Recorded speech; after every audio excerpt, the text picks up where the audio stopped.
The debate between Newt Gingrich and Ralph Nader in February. A professor and a student asked the questions during this 90-minute event.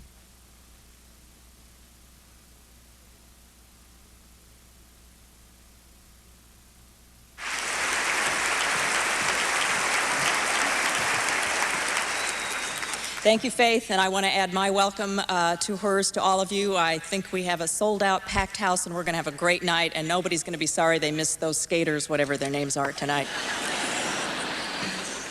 I think we want to move right along, so I'm not going to have a lot of words for you. The main show, that's where all the fun's going to come. I do want to begin by introducing the panelists who will be with me on the stage tonight. First is Professor Byron Steiger, who is a professor of sociology at Pacific University. He's been there since 1974.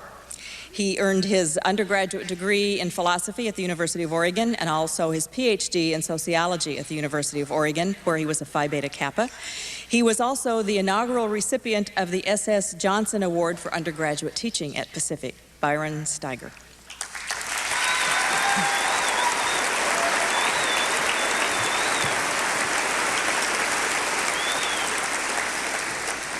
As is the tradition for these forums, the faculty member is always joined on the panel by a student panelist, and tonight's student panelist is Rob Wilsey. He's a political science major, a sophomore from Canby, Oregon, and his career goal is to be a college professor in the area of international studies. Rob?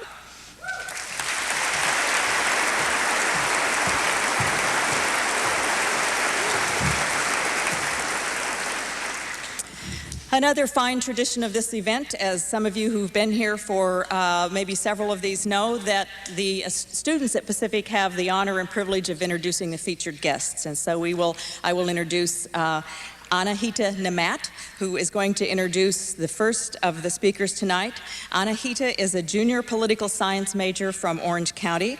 Her goal is to work to become an international specialist, either for government or in the private sector. She will be interning this fall for Senator Gordon Smith, and some of you know who that is. Most all of you, I presume, know who that is. She is also Secretary General for the Northwest Model Arab League. Anahita.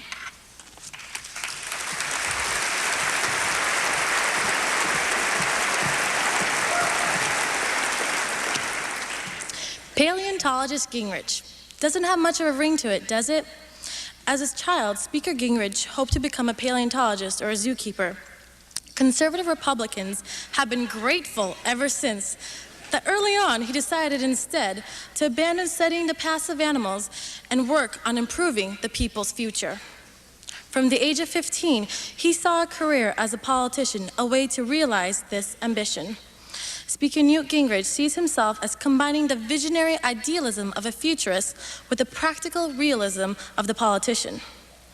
As a member of Congress, Speaker Gingrich was able to push through legislation on tax cuts, a balanced budget, NAFTA, and much more.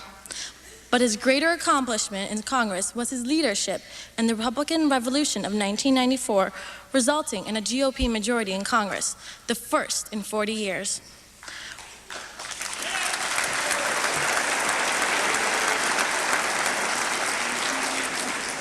Within the first 100 days, he led the way to passing the majority of the planks of the contract with America. This led Time magazine to declare him Man of the Year in 1995.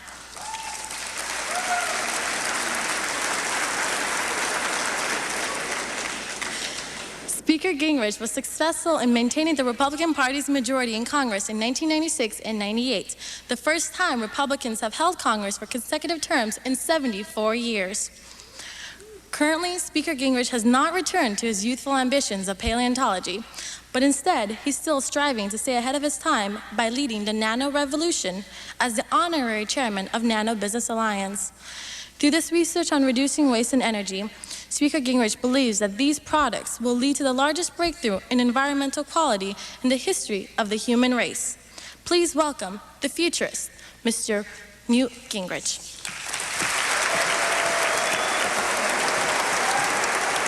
Thank you very much.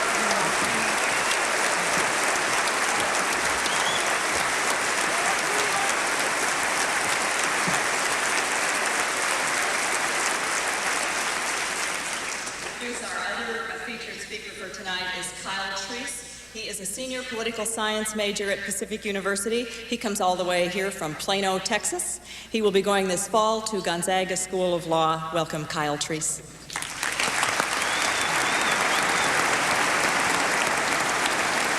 Good evening. Before being known as a presidential candidate, Ralph Nader was also known as a lawyer, an activist, and a muckraker. His career has spanned almost 4 decades, and in that time he's become known as a consumer, an environmental advocate, and also for a simple lifestyle. In fact, Mr. Nader has tried to embody the ideal of a full-time citizen. He first came into public view in 1964 when he was commissioned by the government to write a report on auto safety. He later turned this report into his expose of General Motors, Unsafe at Any Speed. As a result, he became the preeminent nationally recognized figure for corporate reform. Since then, Mr. Nader has gone on to establish almost 24 public interest research groups. He has helped pass many pieces of legislation through Congress and has contributed to the formation of federal agencies like the Occupational Safety and Health Administration and the Environmental Protection Agency.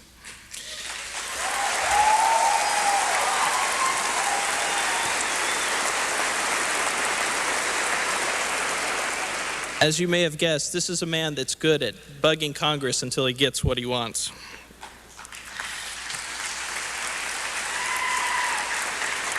In recent years, Ralph Nader has gained fame as the Green Party's presidential candidate, a role that has gained him both supporters and critics. It is my honor to introduce you to Ralph Nader.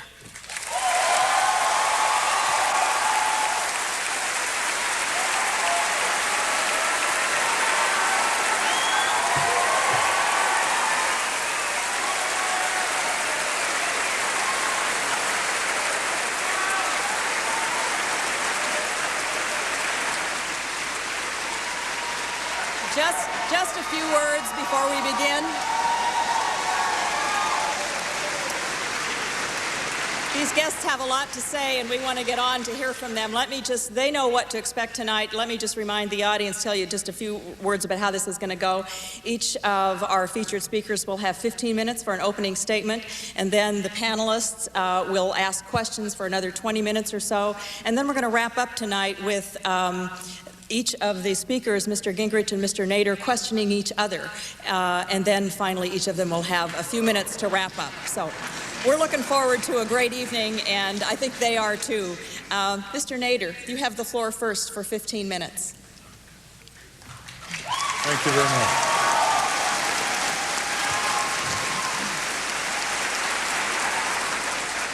Thank you very much indeed, President Gable Nick and Mr. Gingrich, and ladies and gentlemen.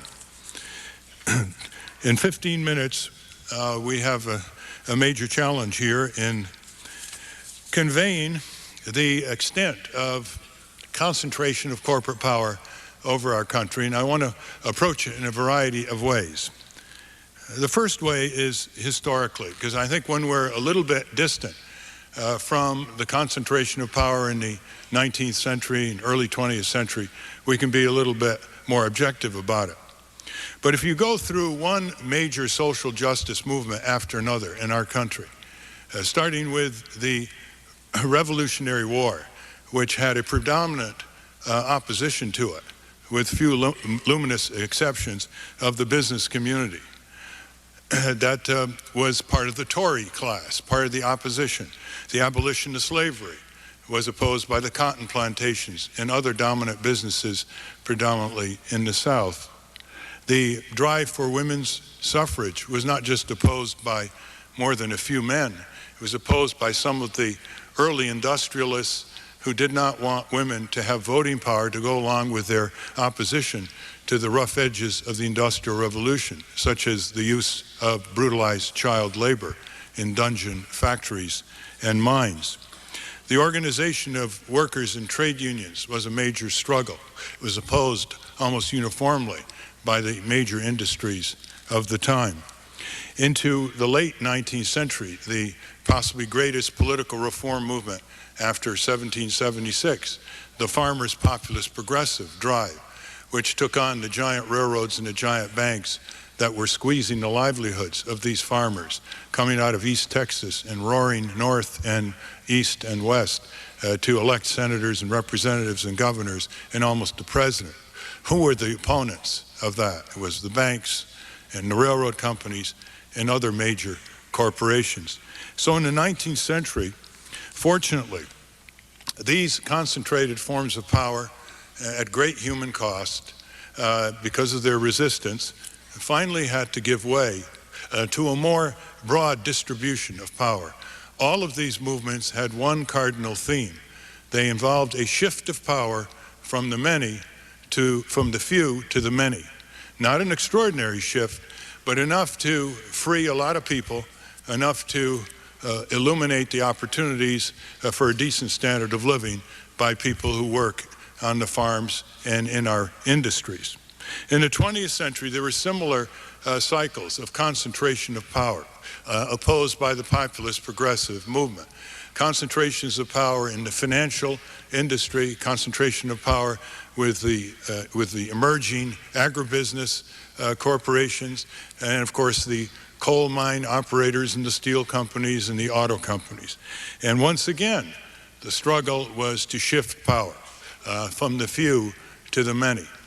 And in the 1930s, during the Depression, there were significant efforts by Franklin Delano Roosevelt and others to shift power to some of the regulatory agencies. So the unbridled discretion of corporations pushing the envelope as far as they could had to meet the rule of law and had to meet various standards of safety and health and economic solvency.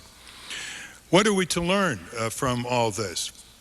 Is that power, when it is concentrated, is unalterably on the road to abuse. Justice Louis Brandeis, who was on the Supreme Court in the 1930s, once said, quote, "We can have a democratic society, or we can have the concentration of great wealth in the hands of the few. We cannot have both," end quote. And indeed, the lessons of history, and especially U.S. history, is that when there is an imbalance of power between corporate autocracy and the civil society, that the mass of the people suffer as a result. And that when businesses are required to adhere to the rule of law, required to share power with workers, with consumers, with communities, with municipalities, and with other constituents, they tend to produce more and are better off as a result. Democracy is good for business. It is bad for bad business. It is good for good business. And I always am attracted to an analogy between the United States and Brazil. Brazil has been the subject of emperors and dictators and juntas for many, many decades. Monopoly capitalism, giant plantations, a few companies dominating the fledgling industries and commerce. Brazil is about the size of the United States. Brazil has most of the raw materials in great abundance that the United States has. It has now about 175 million people compared to our 283 million people.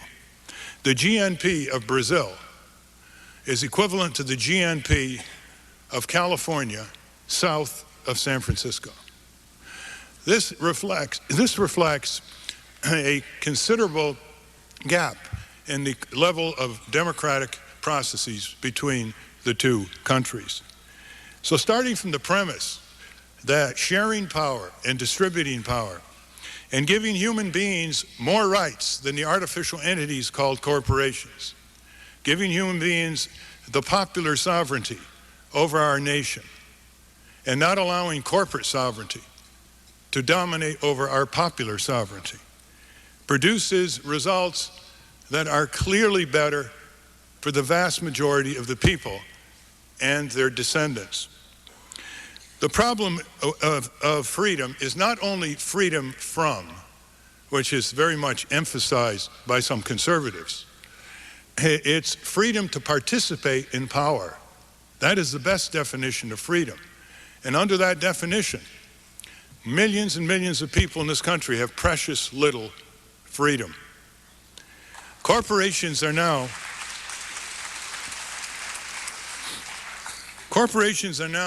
planning our future. It's called strategic planning. They are planning our political future, our economic future, our technological future. They are planning our genetic future, the genetic inheritance of the globe. They are planning our privacy invasion future. What are we planning? Are we organized? The only way to deal with organized money is with organized people. Indeed,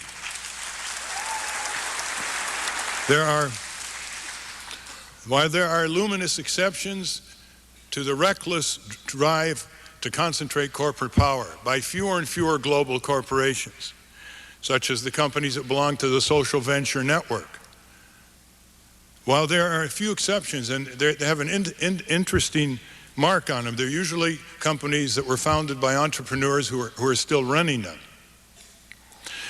The thrust of corporate power is determined by fewer and fewer giant corporations who are merging almost weekly. And the indications of their singular commercialistic value system going into every nook and cranny of our society are many, pervasive, and very troubling. Commercialism is now moving in areas which were considered socially taboo in past decades by our society. Most egregiously in the commercialization of childhood, in this relentless huckstering to children starting at age 2, implanting corporate logos on their tender brains, introducing them to gambling a few years later, introducing them to pornography, introducing them to material commercialism as a way of aspiration for their future. This commercialization of childhood is increasingly made possible by the inability of parents to have a middle-class standard of living if 2 or more members of the family are not working longer and longer hours and longer commutes. The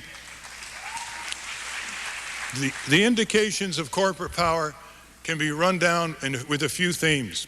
Make a list of all the departments and governments, agencies in Washington, and ask yourself, who is the overwhelmingly dominant external influence on these agencies and on these departments and on the U.S. Congress? The answer will be corporations. If you look at what we own as a commonwealth in this country, legally, we own the public lands, 1/3 of America. We own the public airways. We own $5 trillion of pension funds. We own the public works. Shareholders, including pension funds, own huge chunks of corporations, but they don't control what they own. The corporations, either directly or indirectly, control so much of the decisions affecting the public lands, the public airways, the investment of the pension monies, and the distortions of federal budgets. Our national defense policy, and to the extent it moves into foreign policy, is shaped excessively by the military-industrial complex that Eisenhower first termed.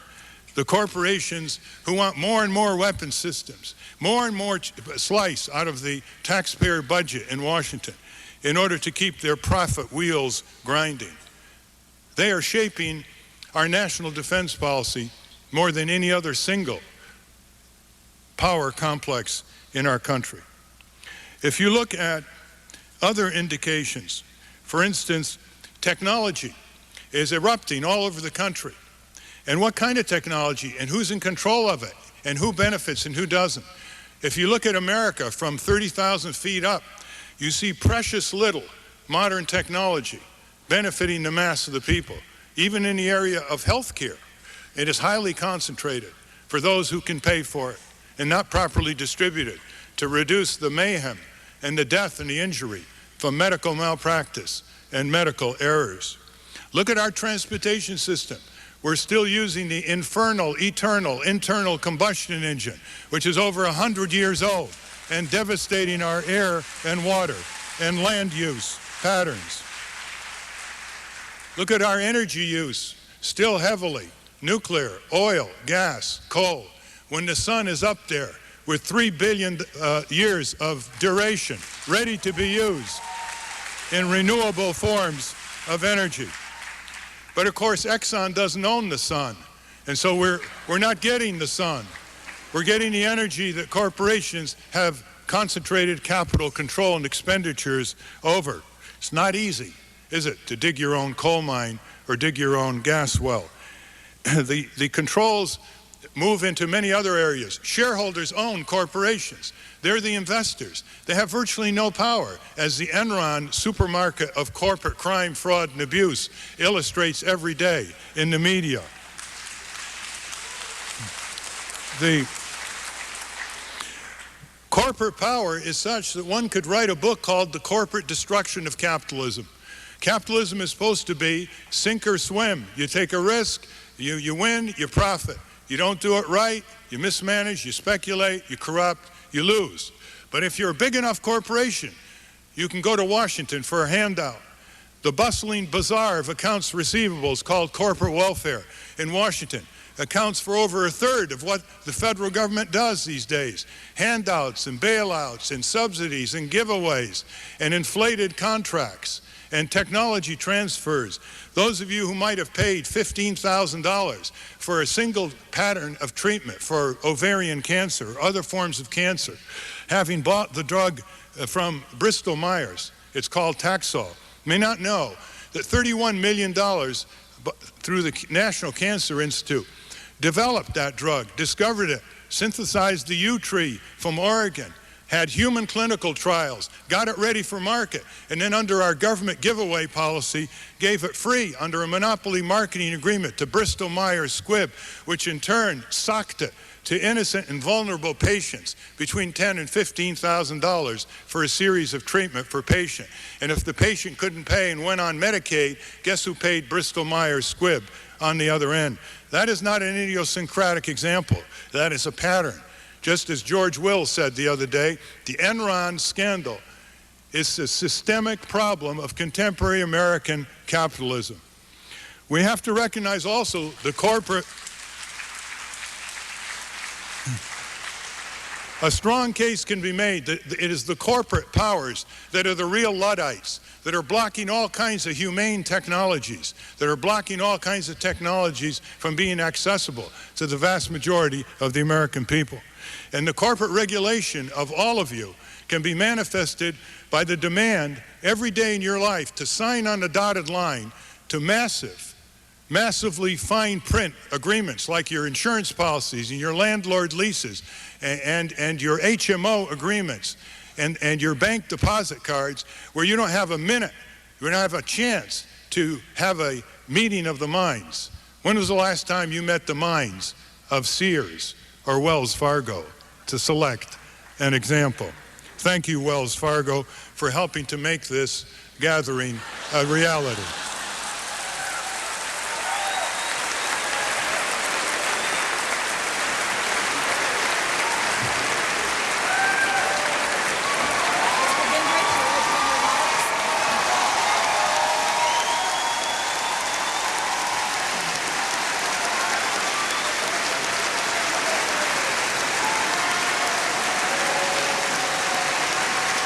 We are taking turns tonight. It's Mr. Gingrich's turn.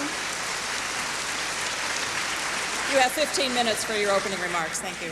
Thank you. Let me say, first of all, that I'm delighted to be here at a forum named for a very solution-oriented, very progressive governor. I'm delighted to be back in a state.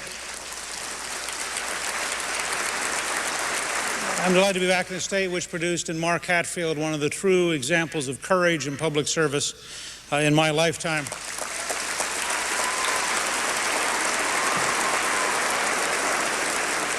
And I'm fascinated. As I was listening to Ralph, I was reminded towards the very end of a Mark Twain story of having one Sunday drifted into a church he'd never been to before and sat towards the back, and the preacher began to preach, and it was an amazing sermon. And Twain decided it was such an amazing sermon, he'd give $20.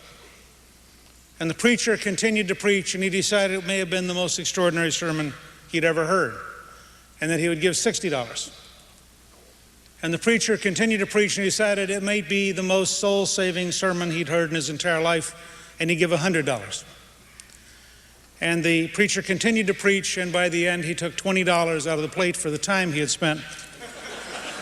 And let me explain what I mean.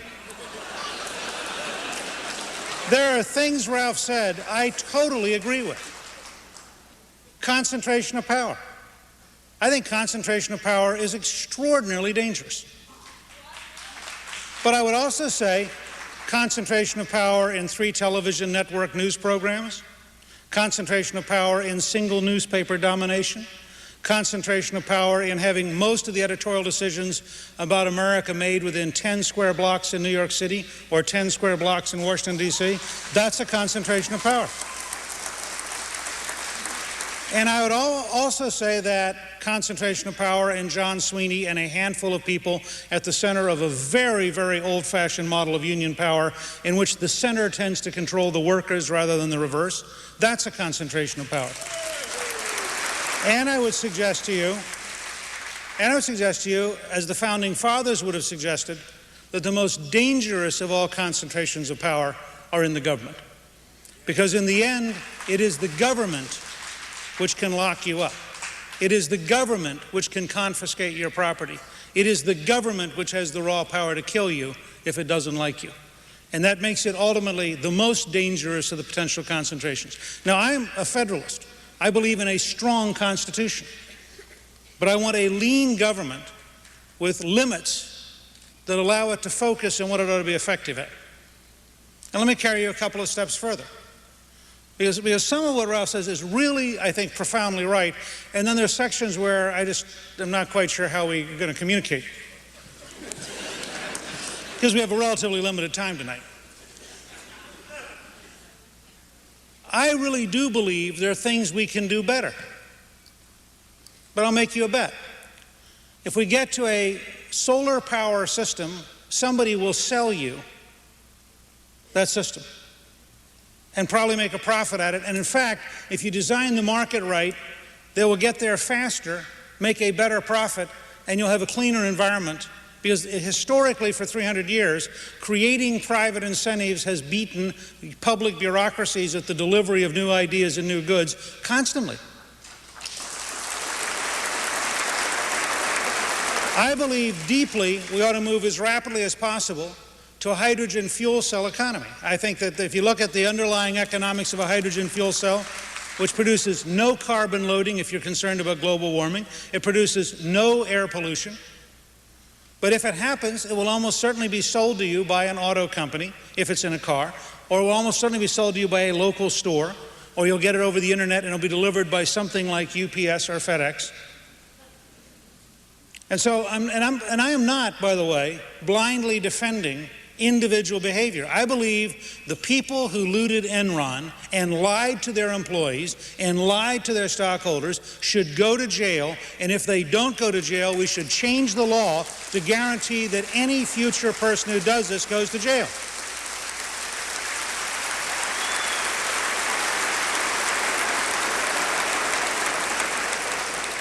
But I think at one level, I'm more optimistic than Mr. Nader.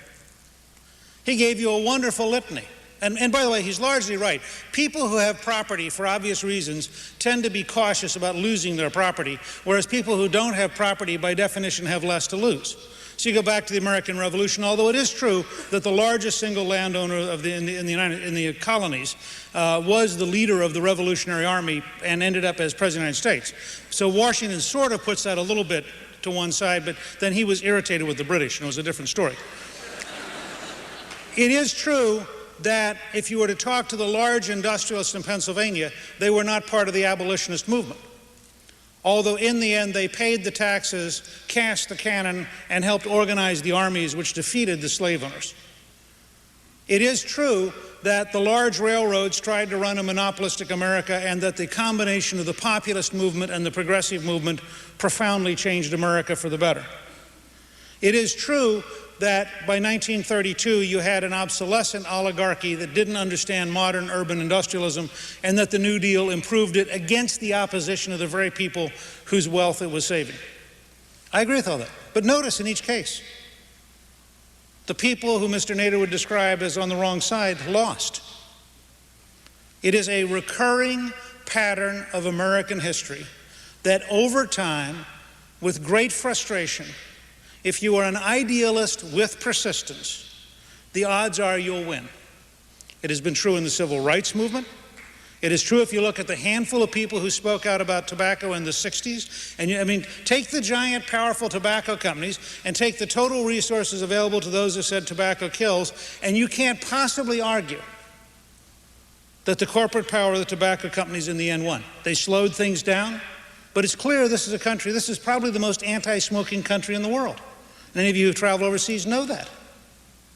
That was despite the opposition of the corporations.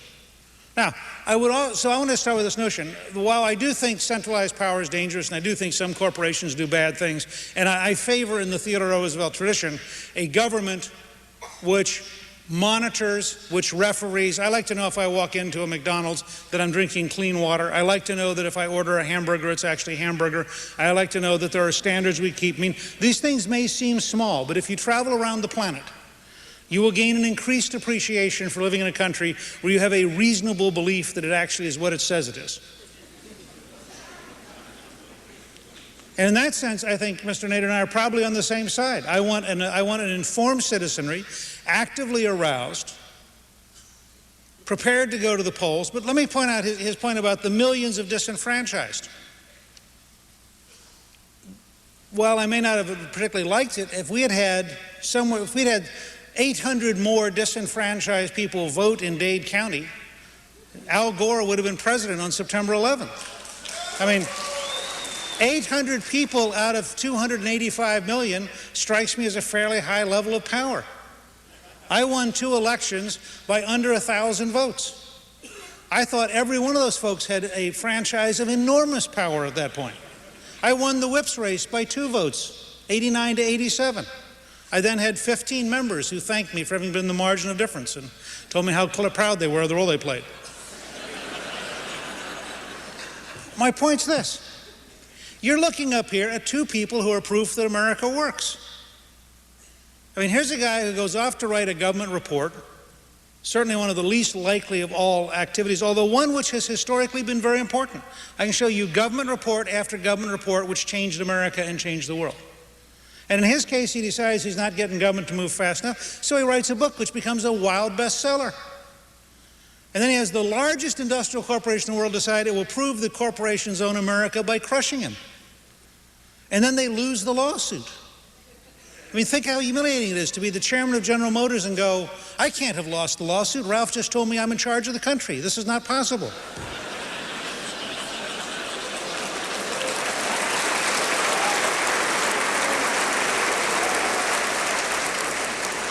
I had the same experience. You need to understand my background.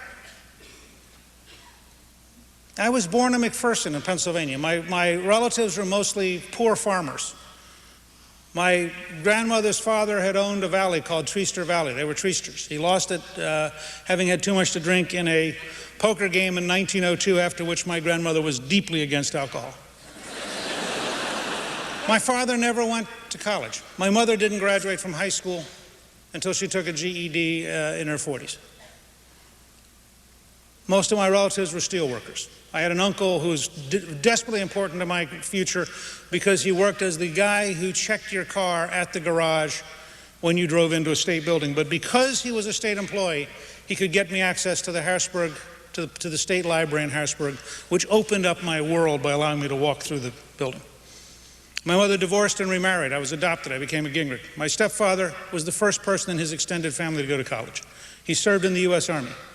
I arrived in Georgia, a state which at that time was still segregated. And unless you have known segregation, you cannot understand how horrible it was, and you cannot believe how important the civil rights movement was. And I arrived in 1960. I was Yankee born, with a strange name, a weird accent, no money. I went off and, thanks to the U.S. government, got 2 scholarships, ended up getting a PhD, taught a little bit at a state college, ran for Congress. It was 1974, the middle of Watergate. My party was collapsing. I took on the dean of the Georgia delegation, and I lost. I got back up off the ground, ran a second time, and the Democrats nominated Jimmy Carter to be the presidential nominee. I was a Yankee-born Republican with a strange name and a weird accent, running with the favorite son of Georgia on the Democratic ticket.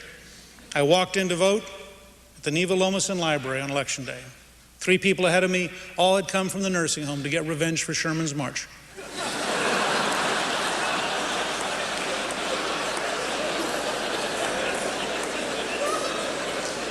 I thought to myself standing there, I don't think they're going to split their ticket and vote for me. I lost a second time. I won. I came to Congress in 1978 when I ran for a third time.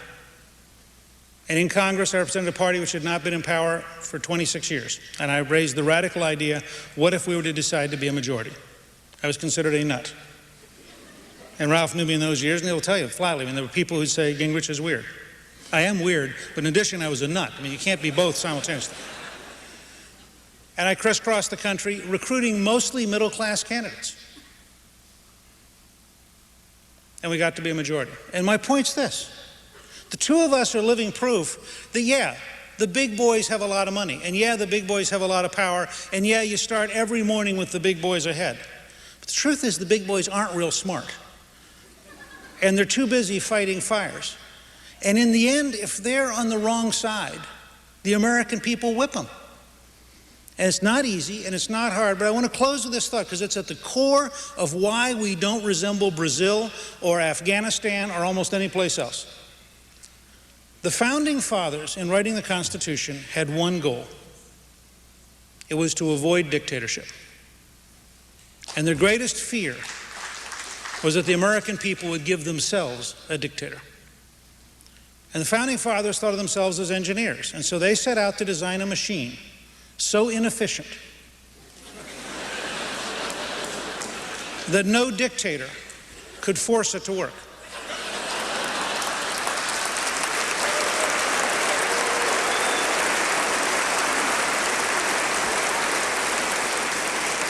And in the end, they distributed power to the Supreme Court, to the President, to the Senate, to the House, to the states, to the counties, to the cities, to the school boards, to the sheriffs, to everything which belongs to the people, which is not explicitly in the Constitution. So you have this huge civic sector, more voluntarism than any other country in the world. And then they passed a Bill of Rights to make sure that the government couldn't overreach, and they protected the right of free speech, etc. And in that setting, guess what? They invented a machine so inefficient that we can barely get it to work when we try to voluntarily. And they would tell us, if they were here tonight, that is the price of protecting our freedom.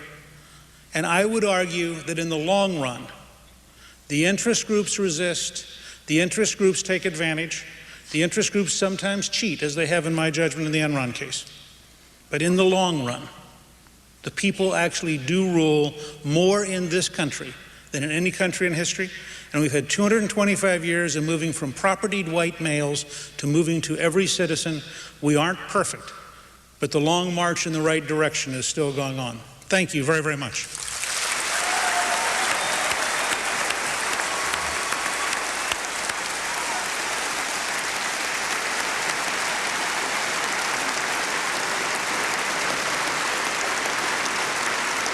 Thank you, Mr. Gingrich. And now we'll move to the next phase of this evening's program, and that's questioning by the panel. And this round, we won't set strict time limits, but I'd ask each of you to keep your answers within a couple of minutes, please, and we'll try to make that work. The shorter they are, the more questions we can get to, and that's good, I think, for the audience. We'll start first with Professor Steiger, who will ask a question of Mr. Gingrich. If they can limit their answers to 2 minutes, my question may last longer than that. Mr. Gingrich, in the 5th century BCE, Herodotus said, Without a debate in which both sides of a question are expressed, it is not possible to choose the better course. All one can do is accept whatever it is that has been proposed, but grant a debate and there's a fair choice to be made. We cannot assess the purity of gold merely by looking at it. We test it by rubbing it on other gold. Then we can tell which is the purer. That is what I wish to accomplish, and watch you two rub each other eventually and find out which is the purer.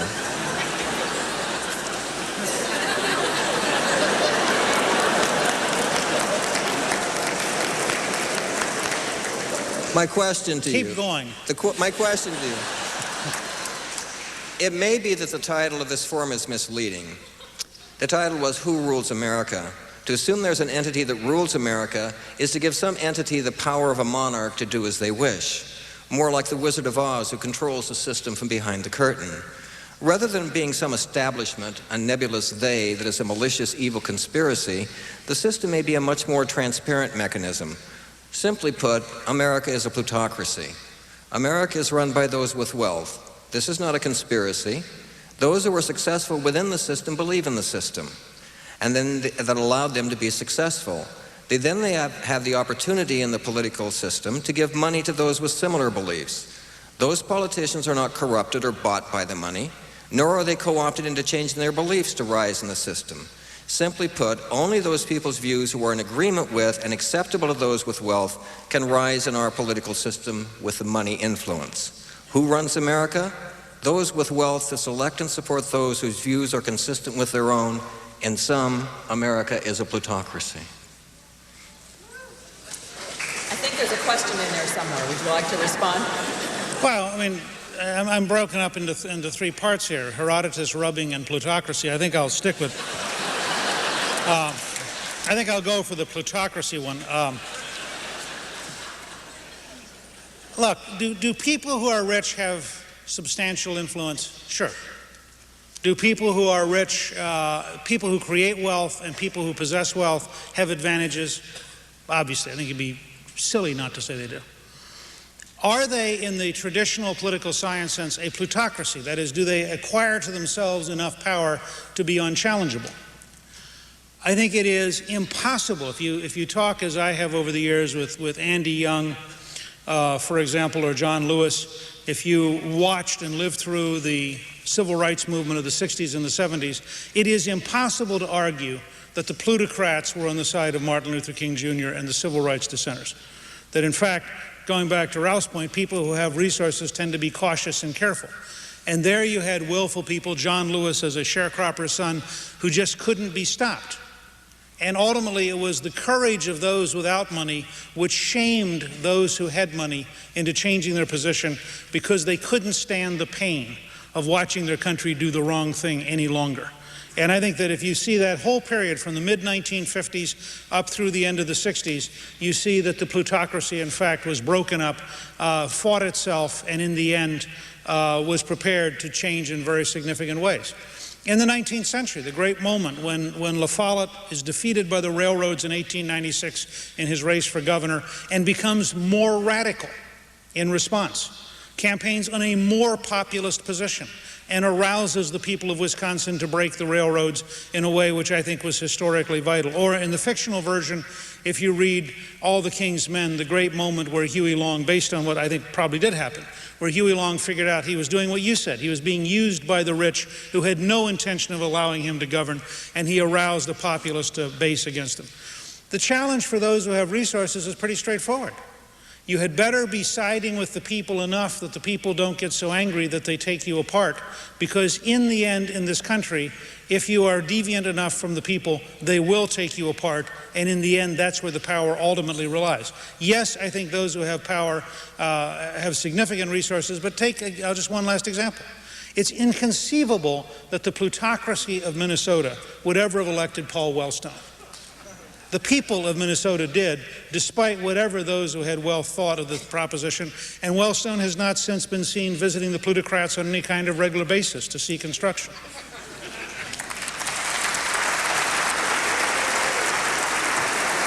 Rob Wilsey. Rob will ask the first question for Mr. Nader. And I promise to keep this short.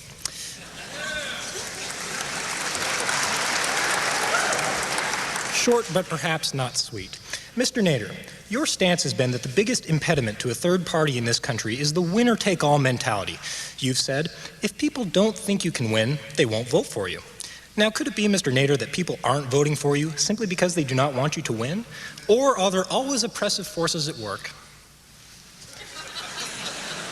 All of the above. If you can't reach tens of millions of Americans because of the debate commission exclusion of third-party candidates, no matter what their record is or anything,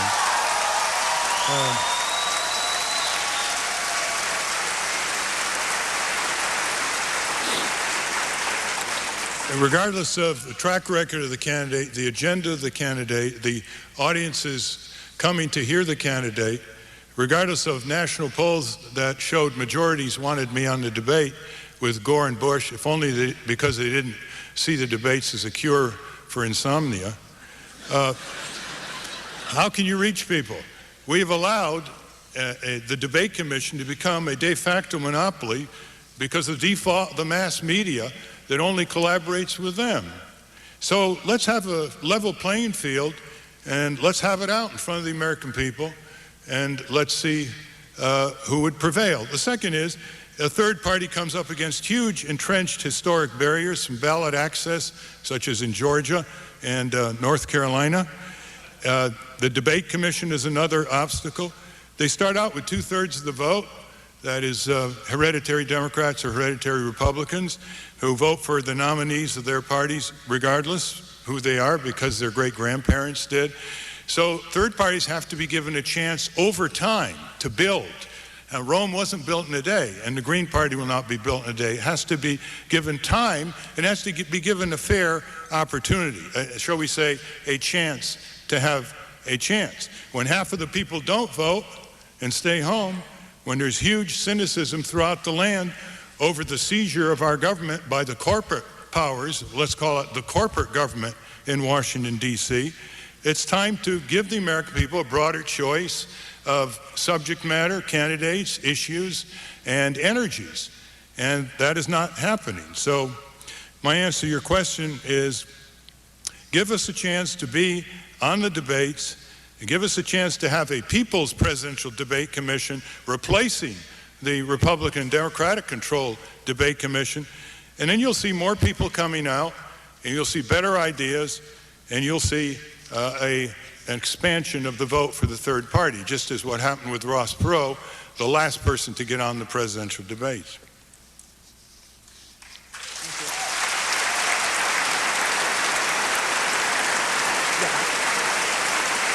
I'm going to exercise the prerogative of the moderator here and ask Mr. Gingrich if he would respond real briefly to the debate commission and tell us his view about that. Look, I think this is a perfect example of what we mean about concentration of power. I wouldn't replace it with a People's Commission. I mean, why have a central conduit that says who gets to be important? I'd put the burden on the candidates. If the last two presidential candidates for the two major parties had to say publicly, no, I won't debate him, then they'd have borne whatever political cost came. Or if one of them had said, well, I'll debate him even if the other one won't, which is what happened in 1980 with John Anderson, where Reagan would debate him and Carter wouldn't. The point is, the diversity in the debate ought to be among the candidates you are going to hold accountable by giving them your vote and not by some kind of screening mechanism, well, however it's rigged. Because that screening mechanism then becomes an excuse for the political leaders to not have to be accountable. They're only doing what the commission agreed to. I'm for more open debates. I think we have nothing to fear by allowing people to be seen and to argue and to talk with each other. And I think the very concept of an elite commission deciding for the American people who deserves to be heard is profoundly wrong.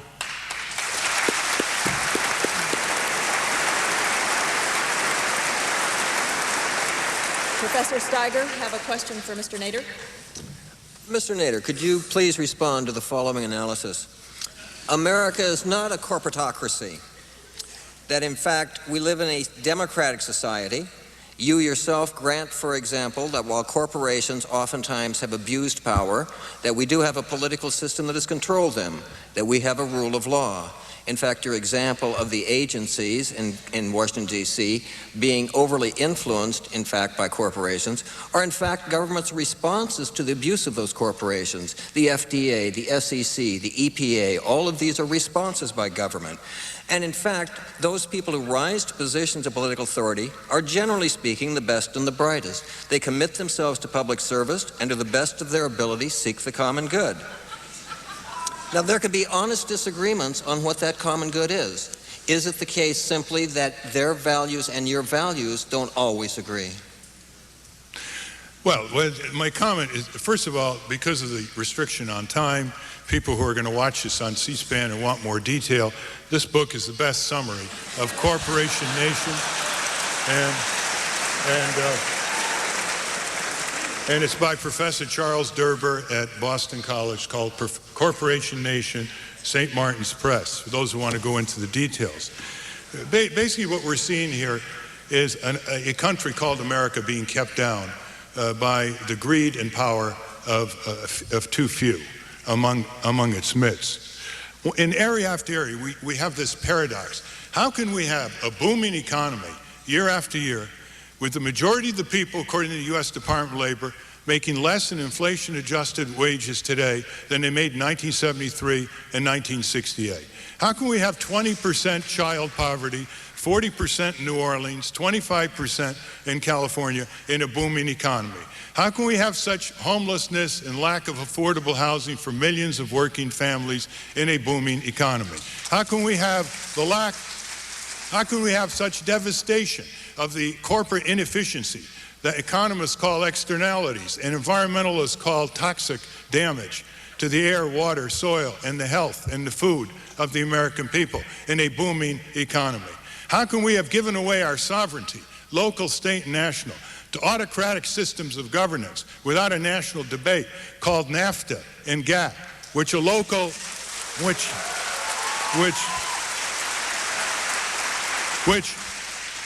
have totally anti-American, anti-democratic processes, closed courts that the press and citizens cannot attend, no transcripts, no independent appeals, harmonization committees meeting in secret to decide truck safety and consumer and environmental and food safety standards, pull down trade agreements autocratically enforced should be replaced by pull up trade agreements between nations, democratically aired and decided. And I want to point out that one of your successful businessmen here in Portland, my Princeton classmate, Kenny Lewis, has courageously stood tall against where these kinds of pull-down trade agreements are taking our country and the rest of the world. They're not just bad for our country. They're bad for other places in the world. They are pull-down trade agreements, and I'm very pleased to know that Newt Gingrich himself objected to the proliferation of child labor in these countries by companies that subcontract for their product exports with fancy U.S. names like GATT and Nike and others, and that he thinks something should be done about it. Well, I have news for you, Mr. Gingrich, because I've read every page of these trade agreements, unlike most members of Congress, that these trade agreements prohibit restrictions on imports based on process standards objection, that is, based on how they are produced. And child labor can produce, under horrendous conditions, products for export legally. And signatory nations to these trade agreements would violate these trade agreements and incur severe sanctions if they tried to restrict imports made from brutalized child labor abroad, even though in this country you cannot buy a product made by child labor in this country because it is illegal. Thank you. Rob Wilsey has a question for Mr. Gingrich.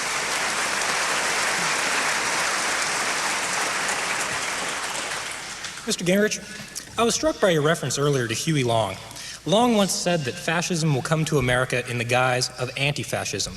Do you see in current so-called reform efforts the stepping stones to an even more oppressive system than the one that these reforms purport to remove? I'm thinking, for example, of the federal election bureaucracy that the so-called campaign finance reform bill will eventually require.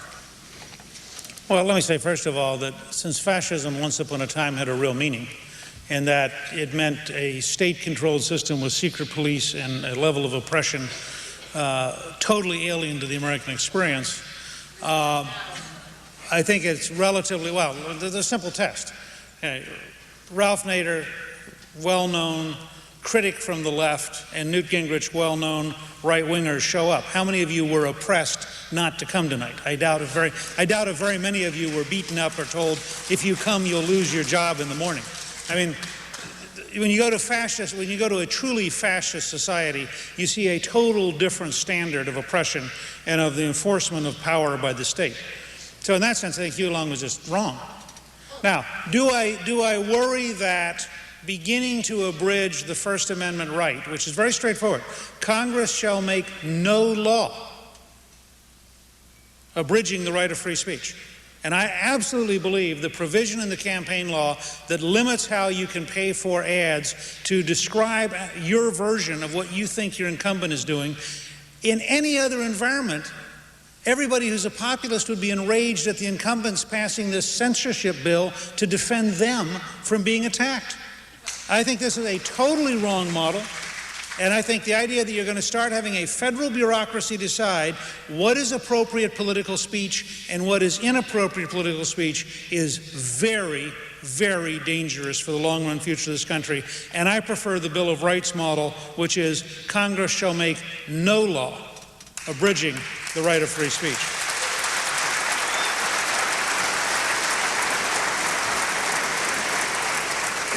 We're going to turn now to the next phase and spend the next 12, 15 minutes and let these two well-spoken gentlemen fire questions at each other. And again, I'll ask you to keep both your questions and your answers as brief as possible so we can move along.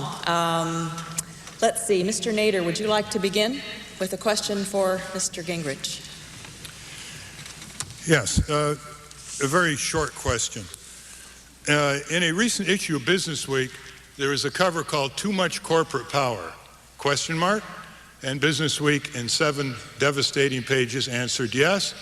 Wrote an editorial saying corporations should get out of politics because corporations do not vote, and polled the American people with the question, do you think their corporations have too much control over your lives? 72% said yes. So I ask you, Mr. Gingrich, often known in the Congress as the tribune of corporate power, clear it with Newt, more than one corporate lobbyist would say, do you think there is too much corporate power in America today? And if so, what would you do about it?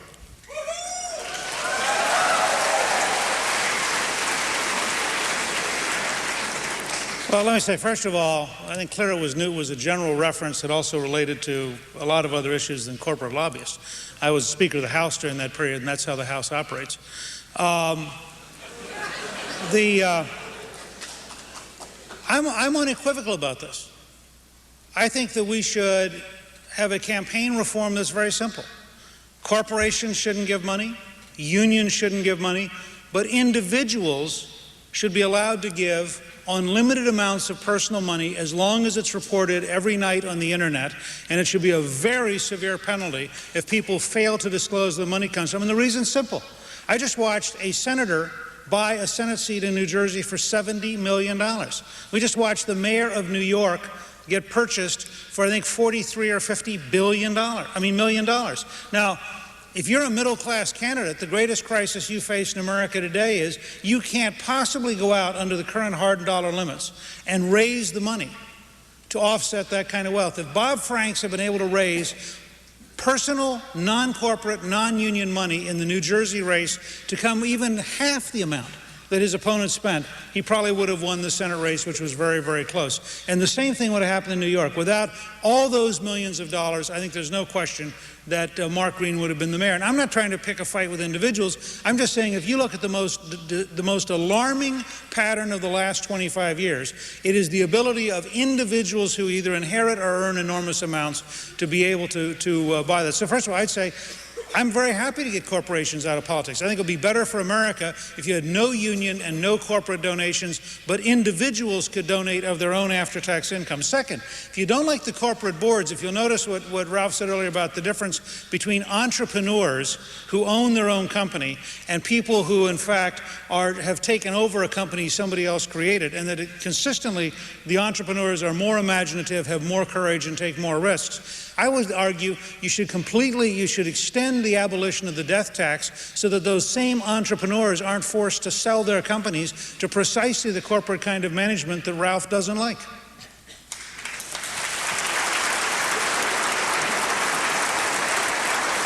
Mr. Gingrich, I presume you have a question for Mr. Nader? Do I take that as a yes? Yeah. There's too much corporate power?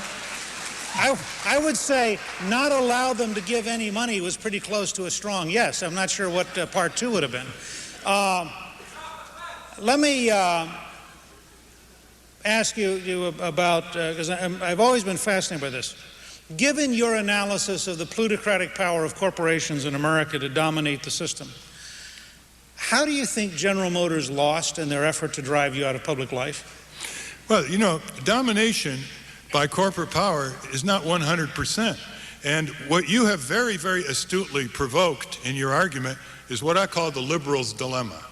And the liberal's dilemma is that as liberalism coursed its way through American history, opposing the Tories and King George III and the conservatives, and in every area that liberals pushed, conservatives, calling themselves conservatives, except for the GI Bill of Rights, opposed. You know, they opposed trade union, they opposed Medicare, they opposed Social Security. So while it is clear what I am pleading for is a recognition that in the last 20 years there's been a severe imbalance of power, and that corporate power is much more powerful in the last 20 years than it was in the 60s and in the 70s, and all kinds of indicators.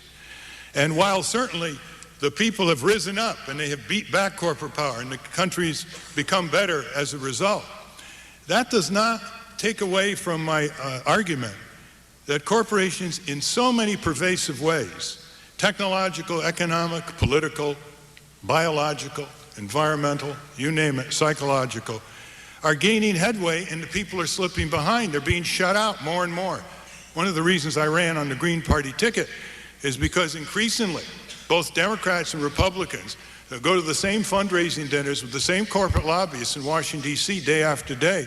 We're shutting out the civil society, including conservative groups who told me that they couldn't even get an airing for some of their issues. And so it's important to note that there are these ups and downs, and we're in a serious down path now in terms of the decline of our democratic society. And simply to say, well, tobacco is on its heels, they made more money than ever last year. And yes, they've lost market share in terms of the number of people they're going to be able to kill in this country.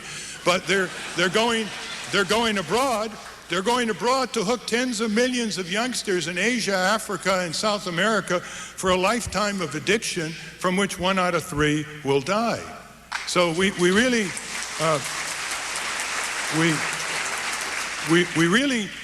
have to watch out for this liberal dilemma. And it came through in a very amusing way recently when I was arguing with someone representing the auto industry a while back, saying that we need a next generation of technology for automobiles. It's really backed up. Fuel efficiency, side protection, all collision avoidance systems, improved rates of repair. And he said to me, he said, Mr. Nader, don't you realize that we have the safest cars that we've ever built? I say, yeah, I do. I know a little bit about that. There's the liberals' dilemma.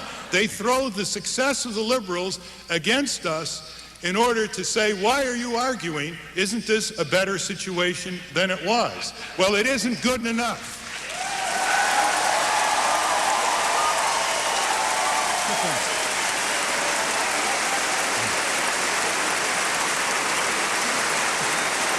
It's your turn. It's your turn, Mr. Nader, to ask a question of Mr. Gingrich. Yeah. Mr. Gingrich, let me ask you on a local issue. Enron bought a while back the local electric utility here, Portland Gas Electric. And of course, Enron now is in bankruptcy. Two executives at Portland Gas and Electric last year must have got the signal from Houston because they sold early and made $100 million, which is real money.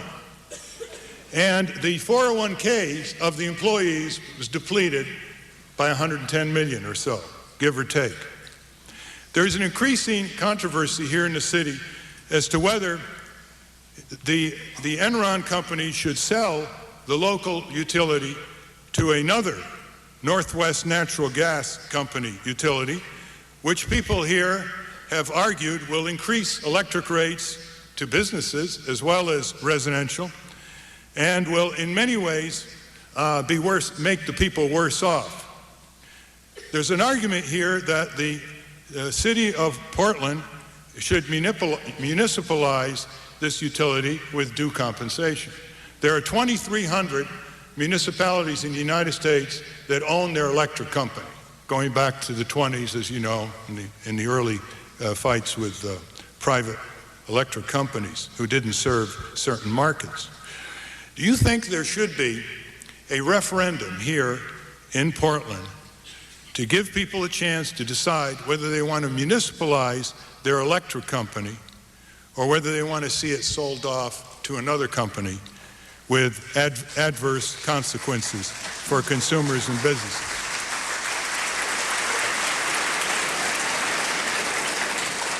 Well, first of all, let me say I'm not going to try to suggest on an issue I have not studied how I would vote. But I think clearly if a very significant number of people believe that they can make a strong case that there's a rational argument for a referendum, I represented a number of municipal electrics in Georgia. I represented the Rural Electric Authority in Georgia.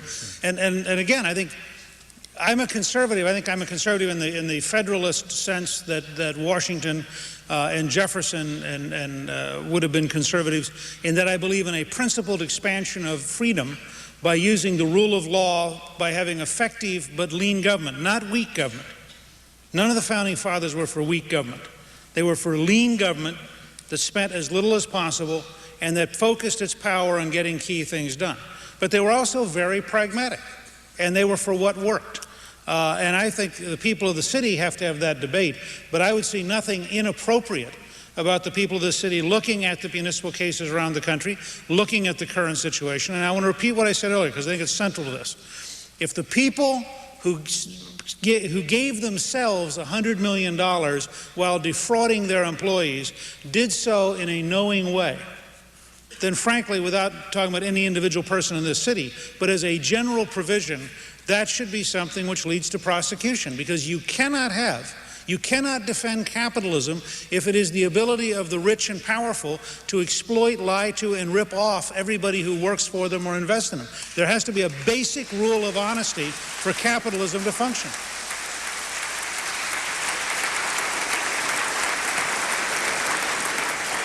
You raised a very interesting point earlier about middle-class families struggling, and that's frankly why I worked so hard in 1994 through 97 to pass the first tax cut in 17 years. One of the major reasons middle-class families struggle is that if you have two people both working, between paying the FICA tax, which is a tax on first dollar earned, the tax on Social Security, et cetera, and paying income tax in a way which up to just a year ago actually punished families for being married, you really have a system where if you went back to, say, 1950, in 1950, the entire Social Security tax was $52 a year, total. Now, you could be a middle-class family and you could afford to pay that, and you didn't notice it. Those of you who now go to work, if you've looked at the totals taken out of your pocket, I always go to high school classes and say, how many of you were shocked by the difference between what they told you you'd make and what you took home in your first check? And so I would just say, Ralph, in this same tradition of trying to get away from concentrations of power and trying to help working middle-class Americans, wouldn't it be better, first of all, to allow them to have some of their Social Security in a personal savings account that would clearly, over time, produce a much higher return than they currently get? And second,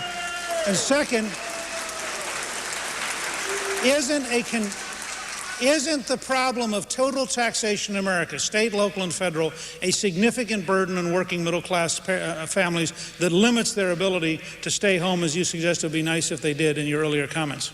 Okay, first of all, Social Security means security, doesn't mean to be subjected to the vagaries of the stock market, as we've seen in the last 2 years.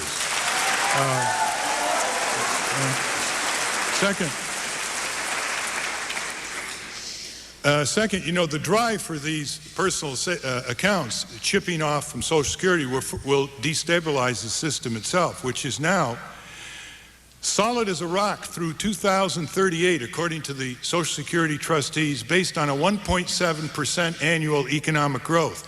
As you know, the economic growth in our country has been about double that in the last 30 years.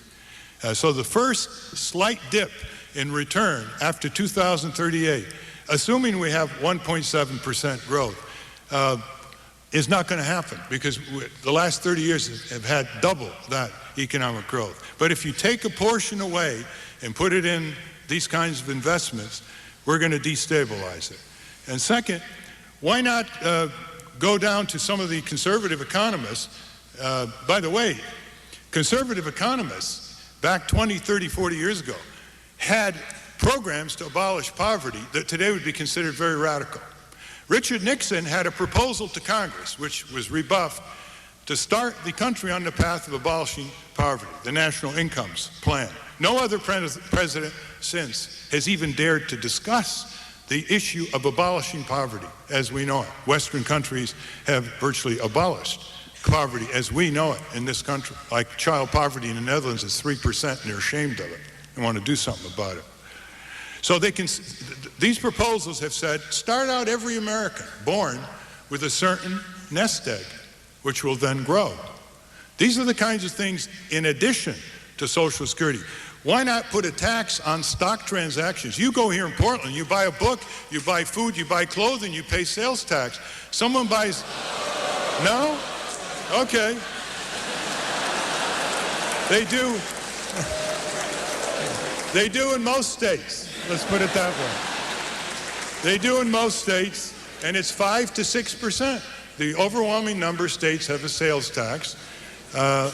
And yet someone tomorrow can buy $1 million worth of General Motors stock, no tax on that transaction. A very tiny penny-type tax on stock transactions would raise enormous sums. They could be used for these kinds of long-range trust funds, or for universal health care, or for a variety of public trust mechanisms.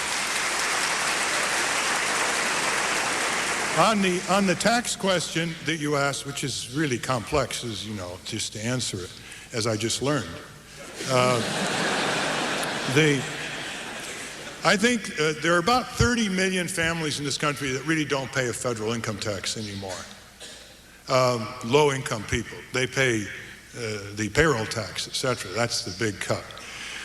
But people who do pay taxes, the middle class, by comparison with the way other taxes are shredded in loopholes and all kinds of other gimmickry, they are overtaxed by comparison with the corporate tax. For example, General Motors in the year 2000 made $2.9 billion in profits. They paid 1.5% in federal income tax. There are 24 major corporations last year that didn't pay any federal corporate income tax. Last year, meaning the year 2000. Didn't pay any federal corporate income tax. Indeed, many of them got a rebate. And now your Republican friends, Mr. Gingrich, are supporting the elimination of the alternative minimum tax, which would give Enron a rebate of between $200 and $300 million, and General Motors a rebate of $700 million. So that's unfair. Do you agree? No.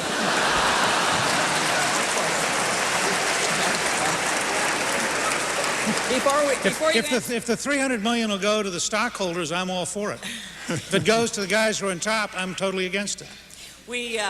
You can answer that in our wrap-up. We are, unfortunately, this has been great, but we are at the final stage now. We have enough time left for each of our guests to give a 4-minute wrap-up and to answer questions left unanswered, say whatever you'd like to say to close. Mr. Gingrich, you may go first. Let me say, first of all, I think this has been very, very interesting. I hope you have found it stimulating, and I think that at a minimum, you have had a chance to listen to two people who care passionately about ideas, who care passionately about our country, and who really believe that you can make a difference, that each of you can make a difference, that as citizens you can have an impact. Let me also suggest to you that it's desperately important. You're watching right now the second phase start in Afghanistan, and it's going to turn out to be a very messy, very complicated phase. Because it turns out that creating a free society, creating prosperity, giving people security is a really complicated business. We undervalue it. We take it for granted. We look at disasters around the world, from Bosnia to Kosovo, from Sierra Leone to Somalia, from Afghanistan to southern Philippines, and we sort of shrug our shoulders and say, boy, they have a problem. But I think, frankly, we don't spend enough time talking to ourselves about this miracle that we've inherited. We are the greatest engine of creating wealth in the history of the human race. We create more resources for more people than any system in history. There are a lot of good challenges coming out of that. I agree. I think we have a chance to go to a hydrogen fuel cell economy that will have radically less impact on the environment and be much better within 10 to 15 years. I think we have a chance to go to a system of having a tax credit for the unemployed and a tax credit for everybody who doesn't have health insurance to get to 100% coverage so that every American can have the opportunity to buy health insurance and be fully covered in a system. I think we can use modern technology to dramatically improve medical errors and hospital-induced illness. I think as a real number, we could literally reduce the number of medical errors by up to 60%. Today we kill between 45 and 90,000 people a year in hospitals alone, not doctors' offices, not nursing homes, not at home, in hospitals through medical error. I think we can reduce that number dramatically. And if those were airplane crashes, and you realize there were 2 or 3 747s a day crashing, but they happen to be crashing in hospitals, so you don't notice them. There are more deaths from hospital-induced illness than there are from medical error. In fact, if you stay in a hospital for more than 4 days, the odds are even money you'll get an illness from the hospital. That's just wrong. So I think there are many things we can do better. And if I were to have one simple line for you in closing, there is an unacceptably large gap between the world that could be and the world that currently is. But it is the power of ideas that will cross the gap. And what we need more than anything is a generation of people willing as citizens to spend their time and their energy talking with their neighbors to insist that their county, their city, their state, and their nation cross that gap and get to the kind of country we could be by the end of the decade. Thank you very much for allowing me to be with you.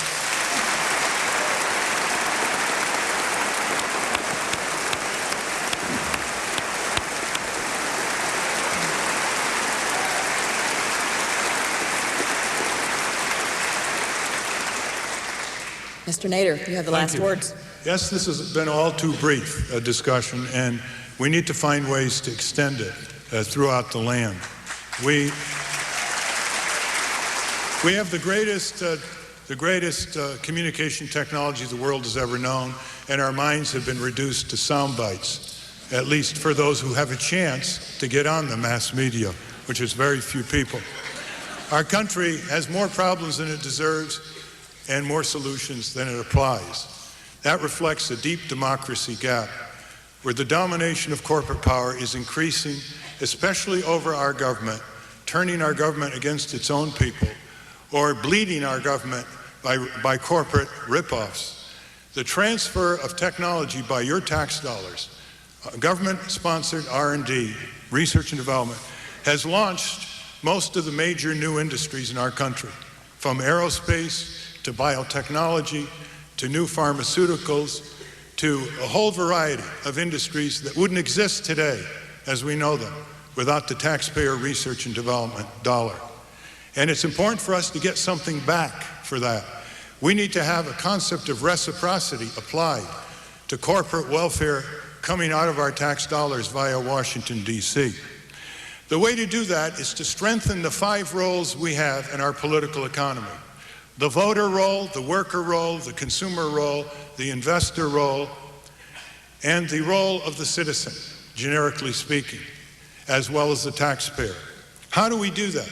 First, by our inner resolve to respect our own significance as citizens and divert more of our time and talent into the pursuit of a stronger democracy, the greatest mechanism ever devised to solve human problems and foresee and forestall future perils. And the second is to demand that our government, which spends so much of our power and money facilitating commercial pursuits, our government begin to affirmatively facilitate the political and civic energies of the American people by providing facilities where they can more easily band together through stronger labor union organization laws, through stronger taxpayer checkoffs to band together in taxpayer groups, to stronger voting rolls, getting corrupt money out of politics, and putting public funding for public elections as an irresistible appeal to candidates at the federal, state, and local level. We need also to strengthen the power of consumers to band together, whether through cooperatives or through litigation, or through the ability to combine in negotiating power with the giant companies from Citicorp to Bank of America to General Motors, using internet aggregate purchasing power to leverage improved utility to the consumer dollar, health, safety, and economic rights. And we also need to have courses in our schools where our youngsters learn how to practice democracy, where they learn how to develop citizen skills. They learn how to develop citizen skills the way they're learning computer skills or accounting skills or marketing skills, so that when they finish school, they don't go through life on their knees swallowing grievances saying they can't fight City Hall or they can't fight Exxon, or is it Enron now? They basically go through life as confident citizens, bringing together the humane value systems of our country and subordinating the commercial value systems as servants rather than as masters. And so to expand this effort in the true spirit of the internet, those of you who want to connect with other groups, the critical websites that we have developed, essential.org, that is a key networking linking website, crashingtheparty.org. That's the website for my new book on how to build a new democracy and the experience of third-party politics. Citizenworks.org, which is a website designed to improve civic training and advance networking and the agenda of popular sovereignty and a deliberative democracy. And finally, democracyrising.org, which had its first major rally, guess where? Here in Portland, Oregon, at the Rose Garden last year with 7,500 people, and is having civic rallies all over the country, bringing local groups who are working valiantly to improve their community together and connecting them with national missions that will make this country the pride of future generations, the ultimate test of our pursuit of justice and happiness in our country and the world today. Thank you.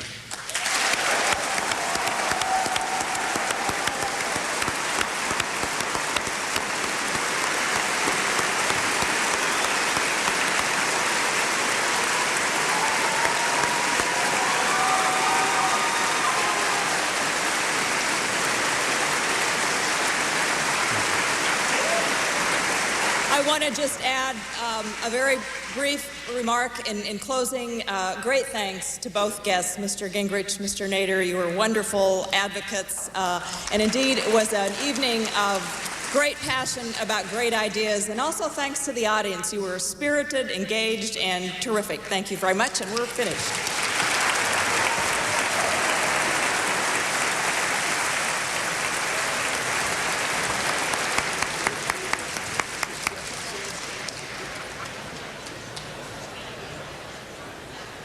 If you'd like a copy of this or any other American Perspectives